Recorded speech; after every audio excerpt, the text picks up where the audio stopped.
우리가 무엇인가를 새롭게 배우려고 하면 위험을 감수해야 될 때가 있습니다. 어린 아기들이 걸음마를 배우려고 할 때는 넘어질 걸 각오하고 첫 발을 내딛어야 되는 거죠. 우리가 외국어를 배우려고 할 때도 용기를 내서 외국 사람들에게 말을 걸 수 있어야 외국어를 배울 수 있습니다. 그러니까 이런 용기 또 이런 실천이 없이는 우리가 외국어를 배울 수가 없죠. 때로는 뭐 잘못된 표현을 써서 그걸 이렇게 교정받는 한이 있더라도 우리가 가서 말을 걸어볼 수 있는 용기가 있어야만 외국어를 배울 수 있습니다. 자전거 배울 때도 마찬가지 아닙니까? 넘어질 것을 두려워하면 혼자서 자전거 탈 수 없습니다. 때로는 넘어지기도 하고 무릎이 깨지기도 하지만 그래도 페달 위에 발을 넣고 힘차게 굴려야만 우리가 자전거 타는 걸 배울 수 있는 거죠. 가만히 생각해 보면 신앙생활도 마찬가지다 그런 생각이 듭니다. 우리가 용기를 가지고 믿음대로 살아보기로 실천하지 않으면 우린 믿음이 어떤 것인가 또 그 믿음이 어떤 능력을 나타내는가라고 하는 걸 배울 수가 없어요. 우리가 믿습니다라고 마음으로 생각하고 있고 말로 내가 예수님을 믿는다 그렇게 이야기하기는 하지만 우리가 믿음대로 살아보지 않고 믿음대로 행동하지 않으면 도대체 우리가 가지고 있는 믿음이 무슨 일을 할 수 있는가라고 하는 걸 경험하지 못한다라고 하는 거예요. 우리가 믿음대로 산다는 것, 또 말씀대로 산다라고 하는 건 쉽지 않아요. 우리에게 용기가 필요하고요. 결단이 필요하다라고 하는 것이죠. 그래서 우리가 그렇게 믿음으로 행동할 수 있어야만 우리가 주님께 더 가까이 나아갈 수 있다라고 하는 것을 우리 경험하게 될 때가 참 많습니다. 오늘 우리가 읽은 마태복음 14장의 말씀은 예수님께서 행하셨던 여러 가지 기적들에 대해서 이야기하고 있습니다. 오늘 본문 앞쪽에 있는 13절부터 21절까지의 말씀을 읽어보면 그 유명한 기적, 오병이어의 기적이 기록되어 있죠.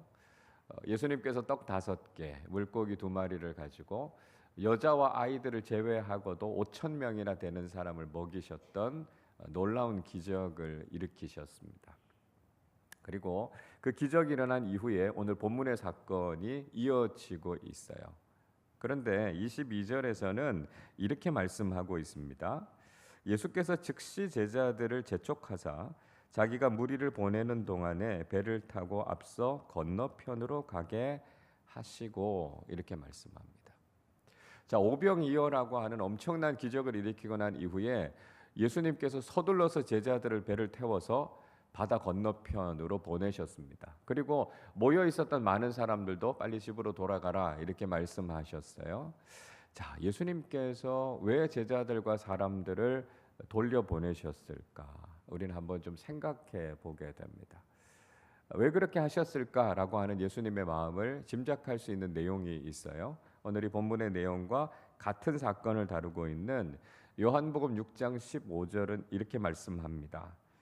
그러므로 예수께서 그들이 와서 자기를 억지로 붙들어 임금으로 삼으려는 줄 아시고 다시 혼자 산으로 떠나가시니라 말씀합니다. 예수님께서 오병이어의 기적을 일으켰어요. 그 기적을 보고 놀랐던 사람들이 예수님을 왕으로 삼으려고 했다는 거예요. 자, 유대인들이 어떤 마음이었는지 여러분 이해하실 수 있으시죠? 예수님이 우리 왕이 되면 적어도 먹고 사는 문제는 저절로 다 해결이 되겠구나. 그들이 그렇게 생각했다라고 하는 것이죠. 당시의 유대인들은요, 하루에 보통 한 끼, 많아야 한 2끼 정도 먹는 이 절대적인 빈곤을 경험하고 있었습니다. 그러니까 예수님께서 이 놀라운 기적을 일으키시는 걸 보니까 우리 예수님이 왕이 되시면 우리가 앞으로 먹고 사는 문제는 아무 걱정이 없겠다 그런 생각이 들었던 거예요. 그래서 예수님을 왕으로 세우려고 했다라고 하는 것이죠. 그러니까 요즘도 마찬가지잖아요. 요즘도 우리가 대통령 1순위로 생각하는 사람을 경제 대통령 그렇게 생각하잖아요. 우리가 먹고 사는 문제를 가장 우선순위로 생각하고 살아가는 사람들이 많지 않습니까? 그러나 예수님께서는 이런 오해를 바로잡아야 되겠다 그렇게 생각하신 거예요. 예수님이 이 땅에 왜 오셨습니까? 우리 그냥 부자로 살게 하기 위해서요? 우리 잘 먹고 잘 살게 하기 위해서 예수님 이 땅에 오셨습니까? 아니잖아요.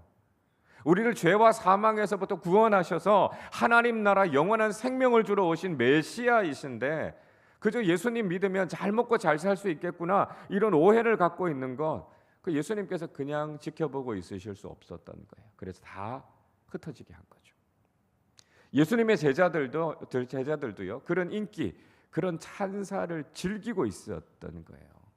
그래서 제자들도 덩달아서 다른 사람들처럼 예수님이 만드실 새로운 왕국을 기대하는 일종의 야망에 빠져 있었던 거예요. 예수님께서는 그런 기대, 그런 야망 원하지 않으셨습니다. 그래서 제자들은 배 타고 갈릴리 바다 건너편으로 보내셨고요. 사람들도 다 흩어져서 집으로 돌아가라 그렇게 말씀하셨던 거죠. 자, 그런데 제자들이 그렇게 배를 타고 갈릴리 바다를 건너가다가 엄청나게 큰 풍랑을 만나게 됩니다. 24절에서 이렇게 말씀합니다. 배가 이미 육지에서 술이나 떠나서 바람이 거스름으로 물결로 말미암아 고난을 당하더라 이렇게 말씀하고 있습니다. 제자들이 배를 타고 육지를 떠났어요. 그리고 바다 한복판까지 갔는데요. 거기에서 엄청나게 큰 바람과 풍랑을 만나게 됩니다. 원래 갈릴리 바다는 굉장히 잔잔한 호수예요. 근데 북쪽에 있는 헬몬산의 계곡에서부터 바람이 한번 불면 엄청나게 큰 풍랑이 일어나게 된다는 거죠. 이 풍랑을 지금 제자들이 만난 겁니다. 그래서 지금 배가 뒤집어질 만한 그런 위기의 상황을 만나게 된 것이죠. 근데 여러분 한번 생각해 보세요. 이 항에 누가 가라고 해서 간 겁니까? 예수님께서 보내셔서 갔던 항해였어요. 제자들이 가겠다 고집을 부려서 간 게 아니고요. 예수님께서 서둘러서 배를 타고 건너가라 이렇게 말씀하셔서 예수님의 말씀에 순종해서 출발했던 항해였습니다. 예수님이 가라고 해서 간 거예요. 제자들의 잘못이라면 예수님의 말씀에 순종한 것밖에 없었어요. 그런데 제자들의 배가 풍랑을 만나게 됐다는 거예요. 우리가 이런 일들을 경험하게 되면 때로는 주님을 향해서 좀 원망하는 마음이 생길 수도 있습니다. 아니 주님 말씀 순종해서 주님이 원하시는 삶을 살아가려고 하다가 이런 풍랑을 만나게 된 거죠. 우리가 믿음을 따라 살아가려고 하고요. 우리가 주님의 말씀에 순종하면서 살아가려고 할 때도 우린 이런 풍랑을 만나게 될 수 있다는 거예요. 우리가 믿음 지키면서 살아가다가 이런 풍랑을 만나게 됐을 때 주님께서 우리에게 말씀하시고자 하는 건 무엇일까요? 예수님께서는요, 우리가 당한 이 인생의 위기 가운데 찾아오시는 분이시다 하는 것을 말씀하고 있습니다. 25절에서는 이렇게 말씀해요. 밤 사경에 예수께서 바다 위로 걸어서 제자들에게 오시니 그렇게 말씀합니다. 시간이 밤 사경이었습니다. 유대인들은요 오후 6시부터 아침 6시까지 12시간의 밤 시간을 3시간씩 4개로 나누었어요. 그래서 밤 사경이라고 하는 시간은 새벽 3시부터 새벽 6시까지의 시간이었습니다. 그러니까 막 캄캄한 시간이죠. 칠흑같이 어두운 시간이에요. 주변에 아무것도 보이지 않는데 저 멀리서요 사람 같은 형체가 물 위를 걸어서 오는 거예요. 그러니까 제자들이 얼마나 놀랐겠습니까? 유령이라고요. 소리를 지른 거죠. 그때서야 예수님께서도 아차 그런 생각이 들지 않으셨겠습니까? 그래서 예수님께서 제자들을 안심시키셨어요. 27절에서 이렇게 말씀합니다. 예수께서 즉시 이르시되 안심하라 나니 두려워하지 말라 말씀하셨습니다. 예수님께서 제자들에게 이렇게 안심을 시킨 거죠. 얘들아 미안하다.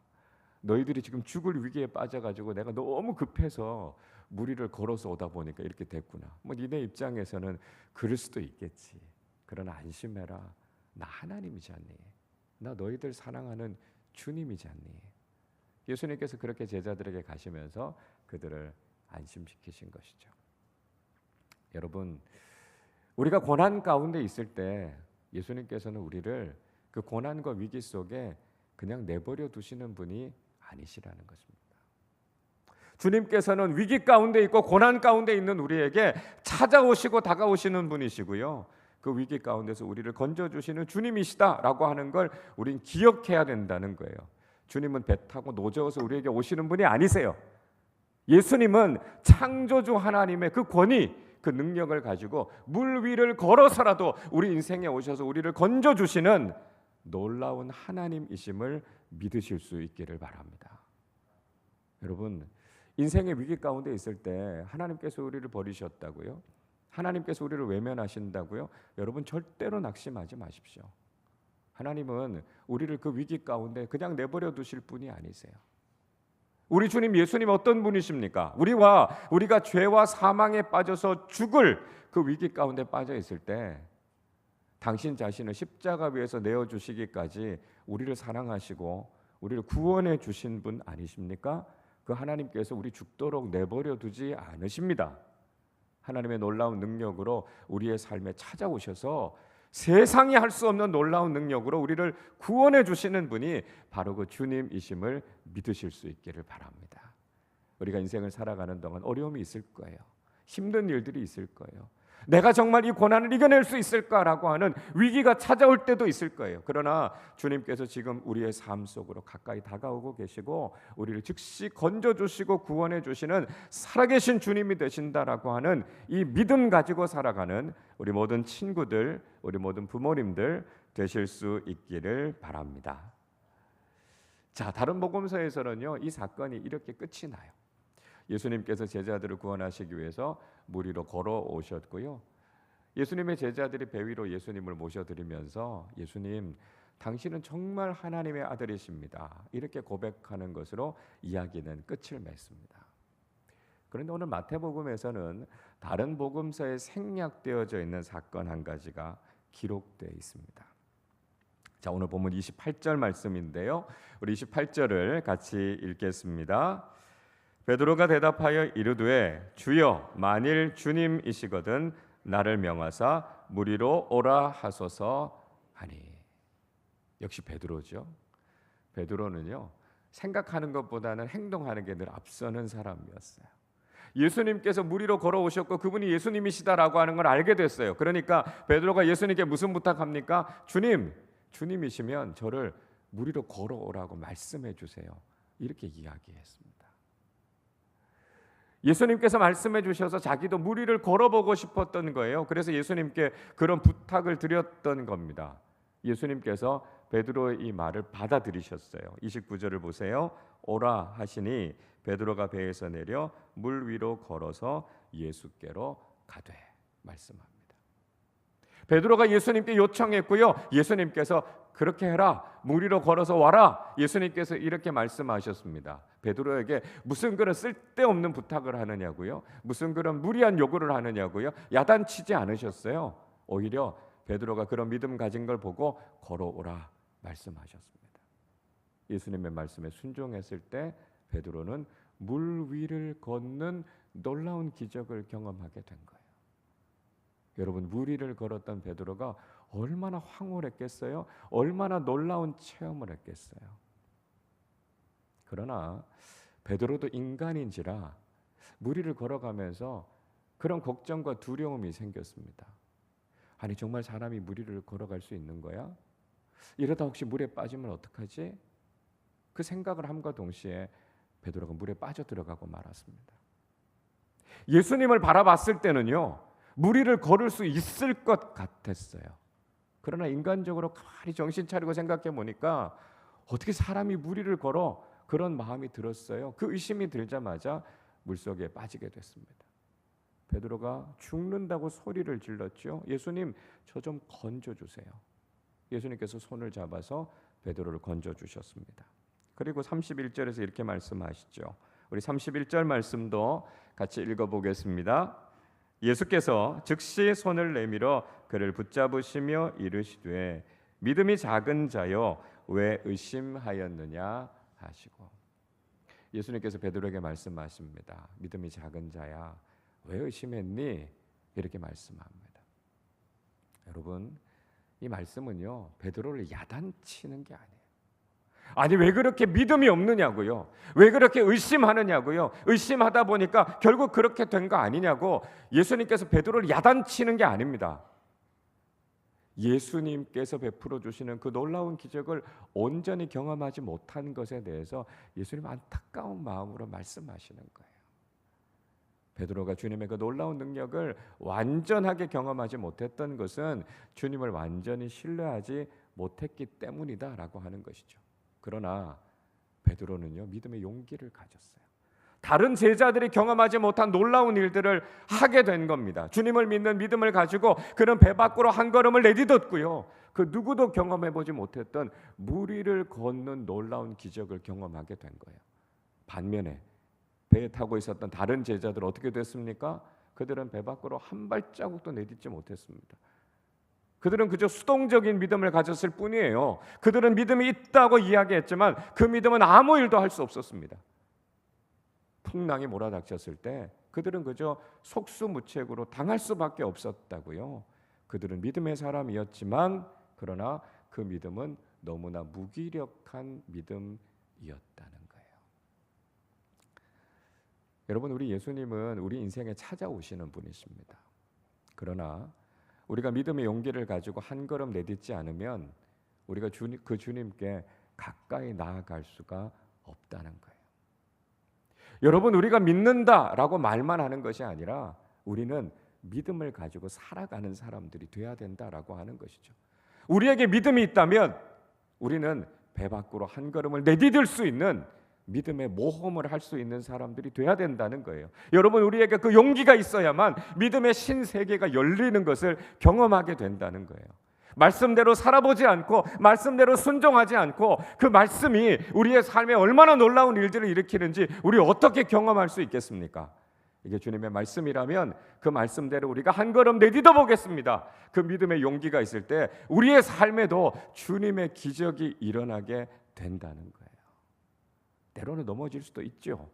때로는 실수할 때도 있죠. 그러나 그럼에도 불구하고 우리가 믿음으로 행동하기 시작할 때 하나님께서는 우리의 삶 속에 놀라운 일들을 일으키신다라고 하는 것을 우리는 경험하게 된다는 것입니다. 오늘 이 새벽에 나온 우리 사랑하는 교육부 친구들, 또 우리 모든 부모님들 꼭 기억하실 수 있기를 바랍니다. 믿음은 도전입니다. 우리가 믿음의 삶을 살아간다라고 할 때는 용기를 가지고 그 말씀대로 살아보기로 도전하지 않고는 우린 진짜 믿음의 능력이 무엇인가라고 하는 걸 경험할 수 없다는 거예요. 그러나 우리가 믿음으로 한 걸음 내디디게 될 때 믿음을 통해서 얼마나 놀라운 일들이 우리의 삶 속에 일어나는지를 경험하게 된다는 거예요. 여러분, 믿음의 사람들은 용기를 가지고 결단하셔야 됩니다. 세상의 방식을 따라서 살아가는 것이 아니라 하나님의 말씀대로 순종하면서 살아갈 때 살아계신 하나님께서 내 삶 속에 무슨 일을 일으키시는지 여러분 꼭 경험하실 수 있기를 바랍니다. 담대한 도전, 믿음의 용기를 가지고 무리를 걸었던 베드로처럼 하나님께서 우리의 삶 속에 베풀어 주시는 놀라운 기적, 놀라운 능력을 경험하면서 살아가시기를 주님의 이름으로 축원합니다.